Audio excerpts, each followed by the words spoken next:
Thank you for staying with us, and a warm welcome to those who've just joined us. Now, South Africans continue to pursue opportunities abroad. Now, new data has revealed that there has been a 31% increase in applications to study in Canada. What's driving this surge? Well, we're joined in studio by Nicholas Avramis, who is a regulated Canadian immigration consultant. Nicholas, thank you very much for your time and for coming into studio. So, first of all, just give us this number. What is 31% compared to other years?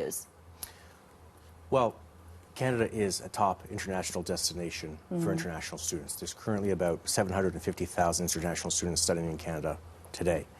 For a long time, the countries that dominated Canadian foreign education were out of Asia, India, Brazil, but now there's been an increase not only in the African continent, but also in South Africa, of more applications coming through the visa post in Pretoria.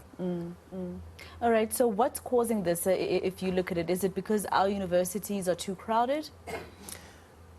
Anytime you're looking at net migration in any country, there's always a push and pull factor that's in play. So in terms of the push factor, obviously there's issues in South Africa, which have been very well documented, but there's also a pull factor. The number one concern we hear from parents now in South Africa that are thinking about sending their children to study in Canada is, will there be jobs after they make this massive investment, right? Will there even be placement in South Africa? And a lot of the reason that students choose Canada, it's a world-class place to study. Graded institutions, but at the same time, Canada offers something that no other country offers international students, and that is essentially a guaranteed open work permit when you graduate for up to 3 years, which allows the foreign student to remain in the country without even a job offer. And they can stay and work if they choose to. Oh, okay. All right. So in South Africa, for instance, we also have unemployment. And like you said, that's one of the reasons the parents check. But also, because of unemployment, we have a lot of parents as well who cannot afford an education in a country like Canada, for instance. Some of them can't even afford education in our own country.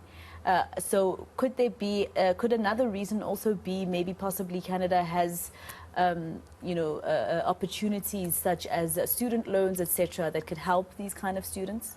Well, to be clear, international education is not a cheap proposition. There is a cost associated with that. But what I would say, especially in light of the current situation with the rand, Canada is a bargain for international education.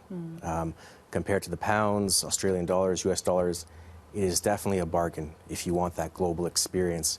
In terms of scholarships, Canada doesn't have, what's common in the US. Canada offers usually bursaries. So based on your grades, community service, you could get anywhere between 50 to 100,000 rand towards your tuition. All right. So what kind of courses are these students mostly applying for?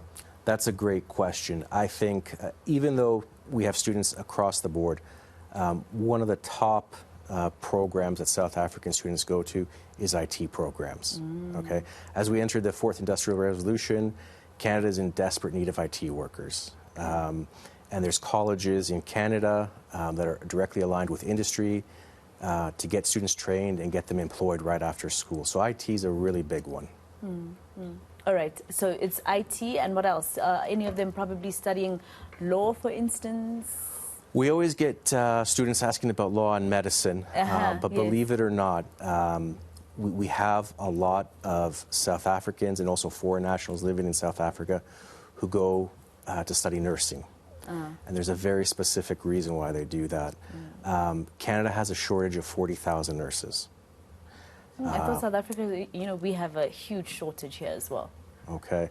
Well, that's the thing. Canada loses a lot of its skilled workers to the U.S., so it casts a wide dragnet out there to try to find the best and brightest people around the world to fill in our ranks. In fact, over the next 3 years, Canada wants to admit 1.5 million new permanent residents.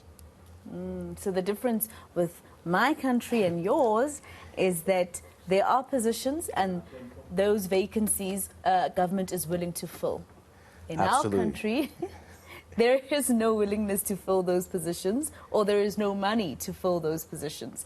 So you're telling me that in Canada, the better thing also for the South Africans and why it's increasing, or you're seeing this increase, is also because you're guaranteed employment. Well, we don't want to necessarily guarantee people, but what I can tell you is that there are chronic labor shortages in Canada. Yeah. The reason is, unlike South Africa, Canada has an aging population. And COVID really exacerbated the labor shortages because people started to retire. Okay. They decided not to go back to work.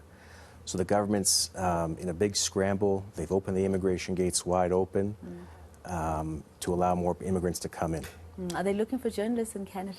Believe it or not, we do get calls from well-known journalists to our office. I cannot name names, unfortunately, yeah. but we are in need of all types of skills. And yes, we do get some prominent people, but of course that's confidential. All right, Nick, thank you very much for your time. Maybe I'll meet you in Canada, who knows? Never know. All right, that was Nicholas Avramis. He is the regulated Canadian immigration consultant.